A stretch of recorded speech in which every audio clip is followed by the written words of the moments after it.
नमस्ते और आपका स्वागत है हमारे चैनल किताबें बोलती हाय में। आज जिसके बारे में हम चर्चा करने जा रहे हैं वह पुस्तक दुनिया भर में प्रचलित और प्रसिद्ध है।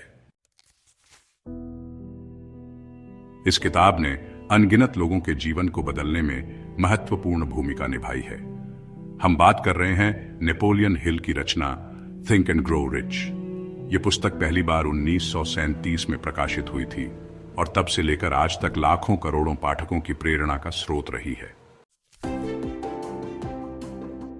अपने नाम के अनुरूप यह हमें सिखाती है कि सही विचारधारा, सकारात्मक मानसिकता और ठोस योजनाओं के सहारे हम संपन्नता, सफलता और समृद्धि हासिल कर सकते हैं। लेकिन इस पुस्तक का संदेश सिर्फ धन कमाने तक सीमित नहीं है।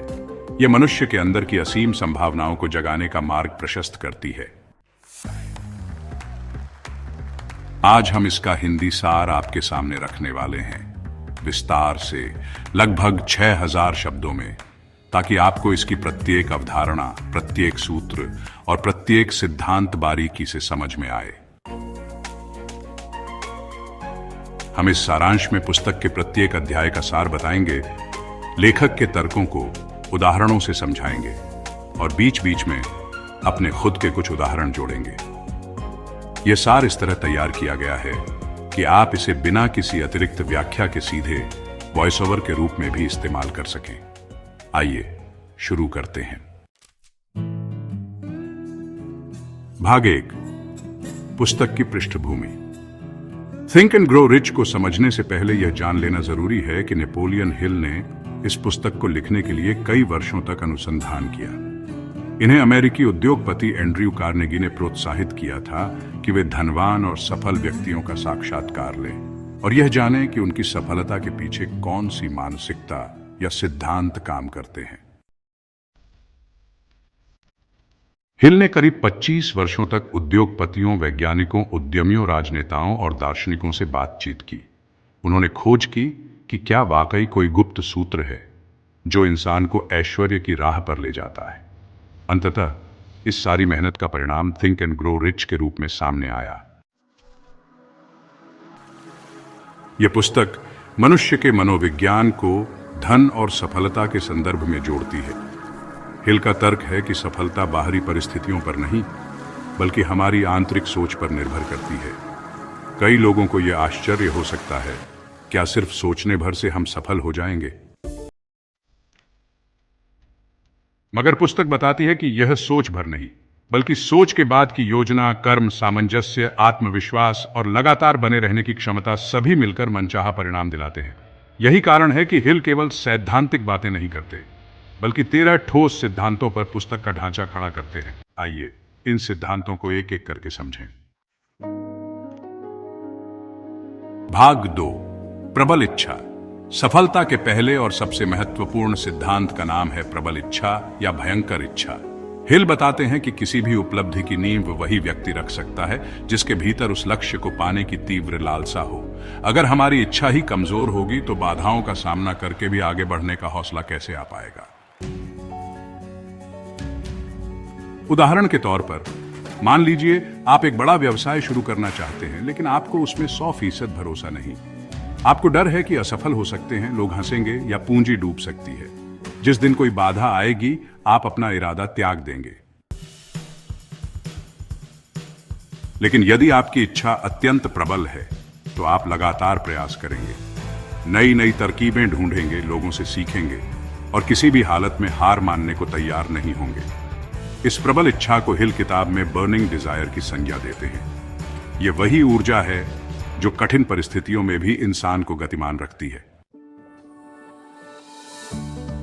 कई उद्योगपति उदाहरण दिए गए हैं जो अपनी आरंभिक असफलताओं के बावजूद रुकने को तैयार नहीं थे। कहते हैं कि जब एडिसन बल्ब का आविष्कार कर रहे थे तो उन्हें हजारों बार असफलताओं का सामना करना पड़ा, मगर उनकी इच्छा शक्तिशाली थी। आपने भी अपने जीवन में शायद ऐसे दौर देखे हों जहां आप बस कुछ करना चाहते थे, चाहे दुनिया कुछ भी कहती रहे। यही प्रबल इच्छा हमें महान उपलब्धियों की ओर ले जाती है। भाग 3, आस्था। दूसरा सिद्धांत है आस्था। हिल ने यहां आस्था यानी फेथ को किसी धार्मिक संदर्भ में कम, बल्कि मनोवैज्ञानिक विश्वास के रूप में अधिक समझाया है। यह विश्वास आपके ऊपर है, आपके लक्ष्य पर है, आपकी सोच पर है। दरअसल जब हम किसी काम में लगते हैं तो हमारे मन के दो पक्ष सक्रिय हो जाते हैं। एक जो कहता है यह संभव है और दूसरा जो कहता है यह बहुत कठिन है, हो भी पाएगा या नहीं। यदि हमें अपनी क्षमताओं पर विश्वास नहीं होगा तो हम प्रयास में ढील छोड़ देंगे। किंतु जिस व्यक्ति को पूर्ण विश्वास है कि वह अपने प्रयासों से कुछ भी हासिल कर सकता है, उसका मनोबल ऊंचा रहता है। उस स्थिति में बाधाएं भी अस्थायी प्रतीत होती हैं। आस्था आपके अवचेतन मन को पोषित करती है। अल-कुतुब में बताया गया है कि यदि आप रोजाना खुद से यह दोहराएं कि मैं अपने लक्ष्य को प्राप्त करूंगा, तो यह बात धीरे धीरे अवचेतन स्तर पर स्थापित होने लगती है। इससे आपका व्यवहार और कार्यशैली उस लक्ष्य के अनुरूप दिखने लगती है। उदाहरण के लिए, अगर आप तय कर लें कि 10 लाख रुपए कमाने हैं और आपके मन में गहरा विश्वास हो कि आप कर सकते हैं, तो आपका मस्तिष्क वैसी ही योजनाएं बनाएगा, वैसा ही शारीरिक और मानसिक उत्साह पैदा करेगा। आस्था का यह सिद्धांत सफलता की बुनियाद रखता है। यह ठीक वैसा ही है जैसा खिलाड़ी कोई बड़ा टूर्नामेंट जीतने से पहले अपने आप में आस्था रखता है कि वह दुनिया का सर्वश्रेष्ठ प्रदर्शन कर सकता है। भाग 4, आत्म सुझाव। इसी आस्था को मजबूत करने के लिए हिल किताब में ऑटो सजेस्शन का सिद्धांत लाते हैं। यह वह प्रक्रिया है जिसमें हम अपने अवचेतन मन को लगातार कुछ सकारात्मक बातें दोहराकर प्रोग्राम करते हैं। कई लोग इसे महज एक रटना समझते हैं, लेकिन वास्तविकता में यह एक प्रभावशाली मनोवैज्ञानिक तकनीक है। जब आप प्रतिदिन अपने लक्ष्यों को लिखित रूप में पढ़ते हैं या जोर से बोलते हैं, तो ये वचन ध्वनि और कल्पना के माध्यम से आपके अवचेतन के भीतर प्रवेश करने लगते हैं। उदाहरण के लिए, हर सुबह उठकर अगर कोई कारोबारी कहे, मेरा लक्ष्य है कि इस साल का टर्नओवर 5 करोड़ तक पहुंचाऊं और मैं जानता हूं कि मैं इसे हासिल कर सकता हूं, तो उसके दिमाग में एक अलग ही चेतना पैदा होती जाएगी। यह चेतना उसे आलसी होने से रोकती है, नकारात्मक विचारों को दूर करती है और नए नए अवसर देखने में सहायक होती है। अक्सर लोग कहते हैं कि मैं असफल तो इसीलिए रहा क्योंकि मेरी किस्मत ही खराब है। ऑटो सजेस्शन इसी सोच को बदलने का एक माध्यम है।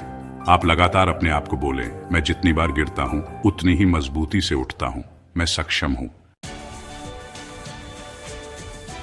यह रुक रुक कर नहीं बल्कि नियमित आधार पर किया जाना चाहिए। इसी आदत से आपकी आस्था और इच्छा का मेल होता है। पुस्तक कहती है कि मनुष्य के परिणाम 90% अवचेतन मन से संचालित होते हैं। इसलिए उस अवचेतन को सकारात्मक संकेत देना सीख लें तो काफी कुछ बदल जाता है। भाग 5, विशिष्ट ज्ञान। केवल इच्छा और आस्था से ही सब कुछ संभव नहीं हो जाता। चौथा सिद्धांत बताता है कि आपको विशिष्ट ज्ञान भी चाहिए। हिल मानते हैं कि हम सब ज्ञान प्राप्त करते हैं, लेकिन किताबों का या सामान्य ज्ञान के बजाय उस प्रकार का व्यावहारिक ज्ञान महत्वपूर्ण है जो हमारे लक्ष्य को तुरंत सहयोग दे। यदि आप बिजनेस करना चाहते हैं तो बिजनेस से जुड़े आंकड़ों, बाजार के रुझानों, मार्केटिंग, वित्तीय प्रबंधन के बारे में सीखना आवश्यक होगा। अगर आप लेखक बनना चाहते हैं तो भाषा पर पकड़, स्टोरी टेलिंग, प्रकाशन जगत के तौर तरीकों का विशिष्ट ज्ञान होना चाहिए। सिर्फ एक सामान्य ज्ञान की किताब या डिग्री काफी नहीं होगी। जरूरी है कि जिस दिशा में आप बढ़ना चाहते हैं उस पर गहराई से ध्यान दें। पुस्तक यह भी बताती है कि हर ज्ञान आपको खुद सीखने की जरूरत नहीं पड़ती। आप एक टीम बना सकते हैं या विशेषज्ञों की सलाह ले सकते हैं। सफल होने का यह अर्थ नहीं कि आपको हर विषय में निपुण होना पड़े। जो भी जानकारी आपकी योजना को मजबूत बना सकती है वह सब उपलब्ध होनी चाहिए। हिल एंड्रयू कार्नेगी का ही उदाहरण देते हैं, जिन्होंने स्टील उद्योग में महारत हासिल की, लेकिन ऐसा नहीं था कि वह हर तकनीकी पहलू खुद ही जानते थे। उनके आसपास विशेषज्ञों की एक टीम थी जिनसे वह मार्गदर्शन लेते थे। उचित जगह से उचित ज्ञान जुटाना, यही है इस सिद्धांत का सार। भाग 6 कल्पना शक्ति। पांचवें सिद्धांत के बाद छठा सिद्धांत इमेजिनेशन है। हिल कहते हैं कि कल्पना वह वर्कशॉप है जहां हम अपने विचारों को ठोस रूप देना शुरू करते हैं। चाहे विज्ञान के आविष्कार हों या बिजनेस के नए मॉडल, सबकी जड़ कल्पना ही है। दूसरी है रचनात्मक कल्पना, जहां से बिल्कुल नए विचार की चिंगारी फूटती है। मनुष्य की सबसे बड़ी पूंजी यही कल्पना शक्ति है। यदि आप अपना भविष्य धनवान और सफल देखना चाहते हैं तो सबसे पहले उसे अपने मन की आंखों से देखना सीखें। आपने जो चित्र मन में उकेरा है वह आपके व्यवहार को निर्देशित करेगा। इसी वजह से कई महान लोग विजुअलाइजेशन का प्रयोग करते हैं। उदाहरण के लिए वैज्ञानिक पहले प्रयोग की रूपरेखा अपने दिमाग में बना लेते हैं। एक खिलाड़ी पहले खुद को ट्रॉफी उठाते हुए कल्पना में देख लेता है। एक कारोबारी अपने प्रोजेक्ट को सफल होता देख लेता है। ये सब कल्पना की ताकत है। हिल कहते हैं कि जब आप बार बार इस स्तर की कल्पना करते हैं तो आपका अवचेतन ब्रह्मांड से, या कहें अपनी आंतरिक शक्तियों से, सुझाव प्राप्त करता है कि इसे वास्तविकता में कैसे ढाला जाए। कल्पना सिर्फ एक मानसिक खेल नहीं, बल्कि वास्तविक योजना का प्रथम चरण है। कल्पना के बाद सातवां सिद्धांत उजागर होता है, ऑर्गेनाइज्ड प्लानिंग। सिर्फ इच्छा रखने या कल्पना करने से कुछ हासिल नहीं होगा जब तक आप उसे करने की विस्तृत और व्यवहारिक योजना न बनाएं।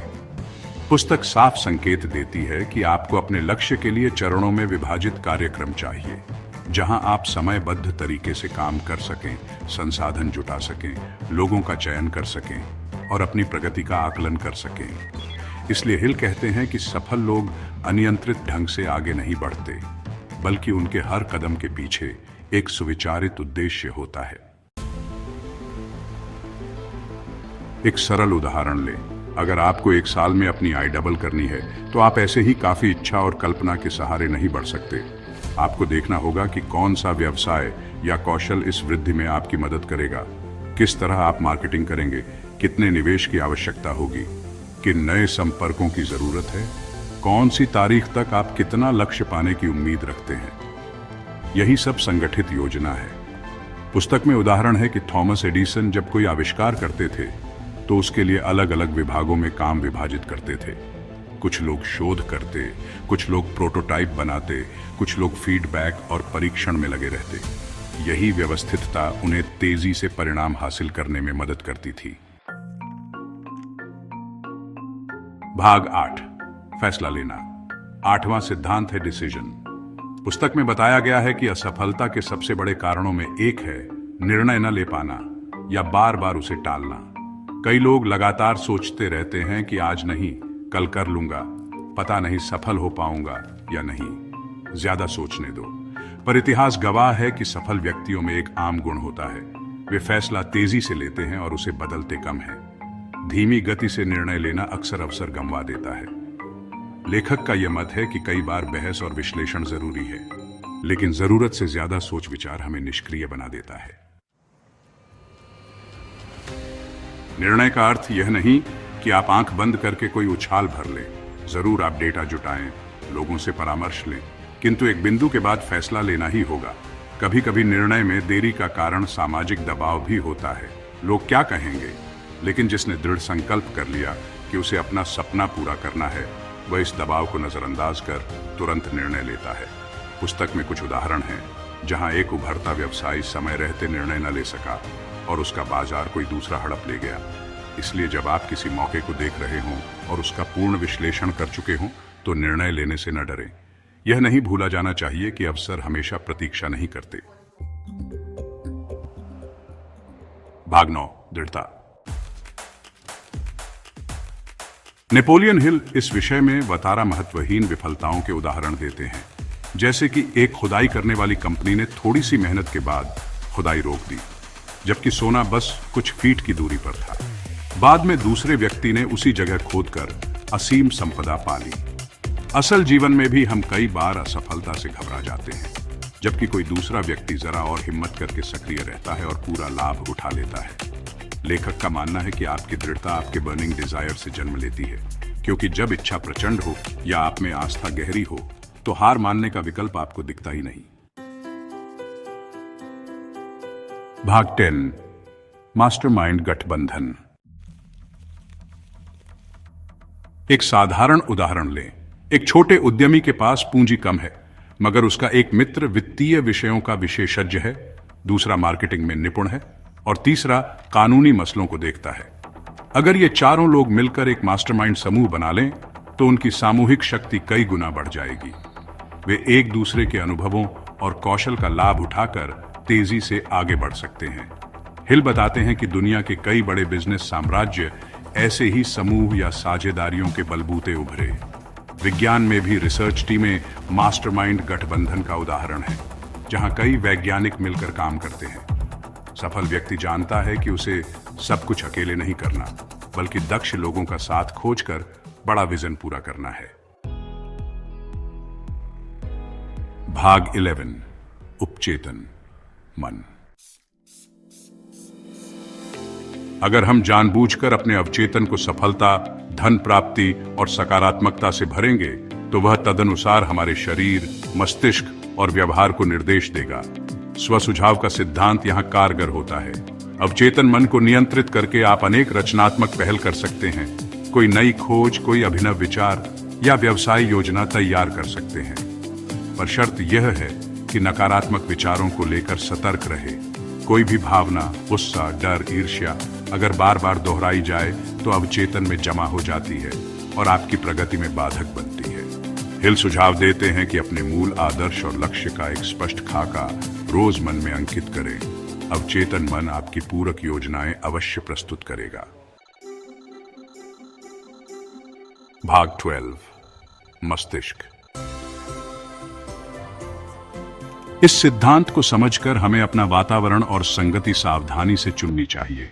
अगर हमारा अधिकतर समय ऐसे लोगों के बीच बीतता है जो हर बात में निराशा फैलाते हैं, तो हमारी अपनी सोच भी थोड़ी बहुत वैसी हो जाएगी। वहीं अच्छी संगति या उच्च विचार वाले साथियों के बीच रहने से हम प्रेरित महसूस करेंगे। हिल का कहना है कि आपका मस्तिष्क भी मास्टरमाइंड समूह का अंग है। यह ऊर्जा लेता है और देता है। यदि आप गहराई से इस पर विचार करें तो पाएंगे कि किसी सकारात्मक माहौल में आपके विचार कितने रचनात्मक हो जाते हैं, जबकि नकारात्मक माहौल में आप कुंठित होने लगते हैं। अपने मस्तिष्क को सुंदर विचारों, सकारात्मक भावनाओं और उच्च उद्देश्यों में लीन रखने का संदेश यही सिद्धांत देता है। भाग 13 छठी इंद्री। अंतिम और 13वें सिद्धांत को हिल ने छठी इंद्री या द सिक्स्थ सेंस के रूप में वर्णित किया है। यह कोई जादुई शक्ति नहीं, बल्कि एक मनोवैज्ञानिक धारणा है कि जब हम लगातार अपने अवचेतन मन का उपयोग करते हैं, उच्च नैतिक मूल्यों से प्रेरित रहते हैं और अपना दिमाग सकारात्मक ऊर्जा से भरते हैं, तो हमें कई बार अंतरतम से ऐसे मार्गदर्शन या पूर्वाभास मिलते हैं जो तर्क से परे होते हैं। बहुत से सफल लोग कहते हैं कि उनकी कोई आवाज उन्हें बताती है कि किस प्रोजेक्ट में निवेश करना है, या अलर्ट करती है कि किसी व्यक्ति पर भरोसा नहीं करना चाहिए। इसे आप अंतर्ज्ञान कह लें, पर यह छठी इंद्री उस समय ज्यादा कारगर साबित होती है जब आप उपरोक्त सभी सिद्धांतों को जीवन में ढालकर फ्री फ्लो अवस्था में होते हैं। हालांकि हिल इस छठी इंद्री को अति आध्यात्मिक ढंग से व्याख्यायित नहीं करते। उनका मानना है कि यह आपके भीतर की रचनात्मक शक्तियों का प्रस्फुटन है। जब आपका मन अवचेतन के माध्यम से कई जानकारियों को जोड़ता है, तो कभी कभी आपको सीधा एक उत्तर या संकेत मिल जाता है जिसे तर्कसंगत शब्दों में समझाना कठिन होता है। कुछ इसे ईश्वरीय कृपा समझते हैं, कुछ इसे ब्रह्मांड के साथ संरेखित होना। लेकिन निष्कर्ष एक ही है कि अगर आपने अपने दिमाग का सकारात्मक विमर्श कर लिया, तो यह छठी इंद्री आगे बढ़कर आपका मार्गदर्शन करने लगती है, जैसे एक अदृश्य मित्र हो। भाग 14 धन का अर्थ। पुस्तक का शीर्षक है थिंक एंड ग्रो रिच, लेकिन यह केवल धन अर्जित करने तक सीमित नहीं है। हिल बार बार कहते हैं कि धन कुछ ही प्रकार की समृद्धि है। वास्तविक समृद्धि वह है जहां आपके संबंध, स्वास्थ्य, मानसिक शांति और जीवन का उद्देश्य ऑल संतुलित हो। धन से जरूरी आपकी मानसिकता है। यदि आपका लक्ष्य सिर्फ नोट गिनना है, फिर भी आंतरिक संतुष्टि नहीं, तो वह धन किसी काम का नहीं। लेखक ने इस किताब में अमीर लोगों के अनेक उदाहरण दिए जिनके पास आर्थिक संसाधन तो थे, लेकिन निजी जीवन उथल पुथल से भरा था। इसलिए उन्होंने यह संकेत दिया कि वास्तविक सफलता अनेक आयामों में व्यक्त होती है: आर्थिक, सामाजिक, भावनात्मक और आत्मिक विकास। अलबत्ता हमें यह भ्रम नहीं होना चाहिए कि यह थिंक एंड ग्रो रिच पैसे को महत्व नहीं देती। पुस्तक में स्पष्ट है कि धन, भौतिक प्रगति और व्यावसायिक सफलता भी जीवन का अहम हिस्सा हो सकती है। लेकिन ये सारे सिद्धांत नैतिक मूल्यों के साथ पूर्ण किए जाएं, तभी सच्ची संतुष्टि मिलती है। बेईमानी या शोषण से हासिल की गई कमाई को हिल सफलता की परिभाषा में शामिल नहीं करते। वे अंत में कहते हैं कि रिच होना सिर्फ आपके बैंक बैलेंस में नहीं, बल्कि आपके दृष्टिकोण और जीवन शैली में दिखना चाहिए। भाग 15, डर, संदेह और आलस्य से निपटना। एक आवश्यक बात यह भी है कि हिल कुछ बड़े मानसिक दुश्मनों का वर्णन करते हैं: डर, संदेह और आलस्य। यदि आप इन तीनों पर विजय पा लें तो आपकी आधी लड़ाई जीत ली गई समझिए। डर हमें निष्क्रिय बना देता है, संदेह हमारे आत्मविश्वास को खा जाता है और आलस्य हमें मेहनत करने से रोकता है। बहुत से लोग कहते हैं कि हम सफल क्यों नहीं हो पा रहे हैं।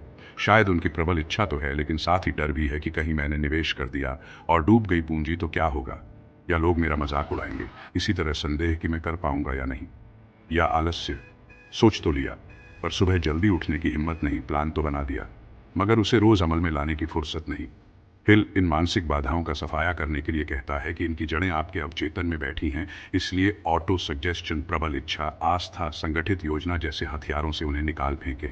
जब आप हर रोज अपनी योजना को पढ़ते हैं, जीते जागते देखा करते हैं, तो डर कम होने लगता है, संदेह मिटने लगता है, क्योंकि आप तर्कपूर्ण तरीके से अपनी प्रगति देख रहे होते हैं। आलस्य दूर जाता है जब भीतर से जुनून पैदा होता है। जो व्यक्ति अपार सम्मोहक जुनून महसूस करता हो, वह रात में ठीक से सो भी नहीं पाता। सोचेगा कैसे जल्दी सुबह हो और अपने सपने की ओर एक और कदम बढ़ा सके। भाग 16, उत्साह और भावनाओं का उपयोग। पुस्तक में कहा गया है कि भावना एक दोहरी तलवार की तरह है। यह नकारात्मक भी हो सकती है, पॉजिटिव भी। आप क्रोध, नफरत, ईर्ष्या जैसी भावनाएं पालते हैं तो आपकी ऊर्जा उन्हीं दिशाओं में बहती है जिसका कोई रचनात्मक लाभ नहीं मिलता। लेकिन अगर आप उत्साह, प्रेम, दया, आनंद जैसी सकारात्मक भावनाओं को अपनी शक्ति बनाते हैं तो आपकी उत्पादकता और रचनात्मकता कई गुना बढ़ जाती है। कुछ व्यक्ति चिल्लाकर किसी को डरा तो सकते हैं, मगर प्रेमपूर्ण संवाद से मन जीतकर साथ काम करा पाना अधिक प्रभावी है। इसीलिए लेखक भावनाओं को एक असाधारण शक्ति मानकर कहता है कि उन्हें दिशा दें, उचित मार्ग पर बहने दें। उदाहरण के तौर पर, आप अपने व्यवसाय या प्रोजेक्ट के प्रति इतना जुनूनी हों कि हर सुबह आप उत्साह से भरे उठें। तब आपकी बातें, आपका शरीर सब एक खास ऊर्जा झलकाएगा, जिससे ग्राहकों और साथी कर्मचारियों पर सकारात्मक प्रभाव पड़ेगा। आपने शायद ऐसे लोगों को देखा भी होगा जिनकी पेशकश में कमियां हो सकती हैं, लेकिन उनका उत्साह इतना संक्रामक होता है कि लोग उनके साथ जुड़ना चाहते हैं। इसलिए खुशी, प्रेम और उत्साह को अपनी मददगार भावनाओं की सूची में रखें और समय समय पर उन्हें जागृत करते रहें। हिल बताते हैं कि विफलता या हार हमेशा अंत नहीं होती। कई बार यह एक समयबद्ध सबक साबित होती है। हम उसके कारणों का विश्लेषण करके जान सकते हैं कि कहां हमारी योजना कम पड़ी, किस स्तर पर हमारा मूल्यांकन गलत था, या हमारी किस आदत ने हमें रोका। इसके बाद आप आगे बढ़ सकते हैं, न कि हार को अपनी नियति मानकर बैठ जाए। जो लोग हार को स्थायी मान लेते हैं, वे अपने ही सपनों का क्षरण कर लेते हैं। एक सच्चा विद्यार्थी हार का स्वागत भी करता है, क्योंकि उसे पता है इससे वह प्रशिक्षित हो रहा है। भाग 18, कृतज्ञता। हालांकि पुस्तक में प्रत्यक्ष रूप से ग्रैटिट्यूड शब्द का जिक्र उतना प्रमुखता से नहीं आता, लेकिन इसका संदेश पूरा यही कहता है कि आपको अपने सफर में विवेक के साथ आस्था तो रखनी ही है, साथ ही कृतज्ञ बने रहना चाहिए। अपने आसपास के लोगों, अपने अवसरों, अपने संसाधनों के प्रति कृतज्ञता महसूस करें। जब हम दूसरों का सहयोग पाते हैं तो उसे हमेशा याद रखें। कृतज्ञता का भाव मन को सकारात्मक रखता है। यह मास्टरमाइंड गठबंधन में भी कारगर है, क्योंकि किसी को भी एहसान फरामोश इंसान पसंद नहीं। आपके साथ काम करने वाले लोग तभी दिल से मदद करेंगे अगर आप उनके प्रति सम्मान और आभार का भाव रखते हैं। भाग 19, व्यावहारिक उपयोग। अब सवाल उठता है कि इन 13 सिद्धांतों को दैनिक जीवन में कैसे उतारा जाए। हिल सुझाव देते हैं कि सबसे पहले आप एक स्पष्ट लक्ष्य तय करें, जैसे धन की कोई संख्या या बिजनेस का कोई मील का पत्थर या जीवन का कोई ऊंचा उद्देश्य। फिर उसके लिए बर्निंग डिजायर जागृत करें। रोज अपने आप को ऑटो सजेशन दें कि मैं यह कर सकता हूं, यह मेरा हक है। इसके साथ फेथ को भी पोषित करें। अपने डर को बोले, मैं तुमसे बड़ा हूं। फिर स्पेशलाइज्ड नॉलेज की ओर जाए। जो भी सीखना है किताबों से, लोगों से, कोर्स से सीखें। अपने इमेजिनेशन को खोलें, प्लान बनाएं, डिसीजन लेने से मत डरें। परसिस्टेंस रखिए। आसपास के लोगों का सहयोग, मास्टरमाइंड इकट्ठा कीजिए। अपने सबकॉन्शियस माइंड की ऊर्जा को जगाइए। ब्रेन वेव्स को सकारात्मक वातावरण दें और सिक्स्थ सेंस का, इंट्यूशन से लाभ उठाइए। भाग 20 निष्कर्ष और अंतिम संदेश। पूरी पुस्तक का सार यह है कि हम सभी अमीर या सफल होने की सामर्थ्य रखते हैं, पर ज्यादातर लोग अपने मस्तिष्क और भावनाओं को अनुशासित किए बिना ही जीवन गुजार देते हैं। थिंक एंड ग्रो रिच के सिद्धांत मुश्किल नहीं है, पर उन्हें रोजमर्रा में कब और कैसे लागू करना है, यही चुनौती है। अगर आप प्रतिदिन थोड़े थोड़े कदम उठाते जाएं, इनमें बताए गए तकनीकों को अपनाते जाएं, तो सकारात्मक परिणाम देखने को मिलेंगे। यह धन प्राप्ति या समृद्धि किसी चमत्कार की तरह एक रात में नहीं आएगी, बल्कि निरंतर अभ्यास और आत्मनियंत्रण से आएगी। हमें यह भी याद रखना चाहिए कि पुस्तक का नाम भले ही धन पर फोकस करता है, मगर असली मकसद है आपके सोचने के ढंग को बदलना। यदि आपने अपने सोचने के तरीके को उन्नत कर लिया, तो धन, खुशी, संतुष्टि सब अपना रास्ता ढूंढ लेंगे। आज के आधुनिक दौर में जहां कई लोग तनाव और आशंकाओं से घिरे हैं, यह पुस्तक उनसे कहती है कि पहले अपने दिमाग का रुकावटें साफ करो, अपना बर्निंग डिजायर ढूंढो, स्वयं पर विश्वास करो, रणनीति बनाओ, कार्रवाई करो और दूसरों के साथ मिलकर उस सामूहिक ऊर्जा को जागृत करो। ऐसा करने से ही आप उत्तरोत्तर आगे बढ़ेंगे और आपके स्थायी लक्ष्य जो भी हों, चाहे धन, नाम, शांति या समाज कल्याण, सर्जित हो सकेंगे। आज के इस विस्तारपूर्ण सारांश में हमने थिंक एंड ग्रो रिच में निहित प्रमुख सिद्धांतों, विचारों और लेखक की मंशा को आपके सामने रखने का प्रयास किया है। आशा है कि आपको इससे प्रेरणा मिली होगी। हमारी इसी पुस्तक की चर्चा के दौरान अगर कोई विचार, सिद्धांत या प्रसंग आपको सबसे दिलचस्प लगा हो, तो हमें ज़रूर बताएं। हमारे चैनल किताबे बोल्टी हाई के कमेंट सेक्शन में लिखकर बताइए कि आपको सबसे ज़्यादा क्या पसंद आया और अगली बार आप किस किताब की कहानी या सारांश सुनना चाहते हैं। हम मिलकर एक पढ़ने और सीखने वाली सामुदायिक भावना बना सकते हैं। याद रखें कि लाइक, शेयर और सब्सक्राइब करने से हमें प्रोत्साहन मिलता है, ताकि हम आपके लिए और भी किताबों का सारांश लाते रहें। फिर मिलेंगे एक नए शीर्षक के साथ। तब तक मन को ऊर्जा से भरा रखिए, अपनी सोच में सकारात्मकता जगाइए और आगे बढ़ते रहिए। धन्यवाद।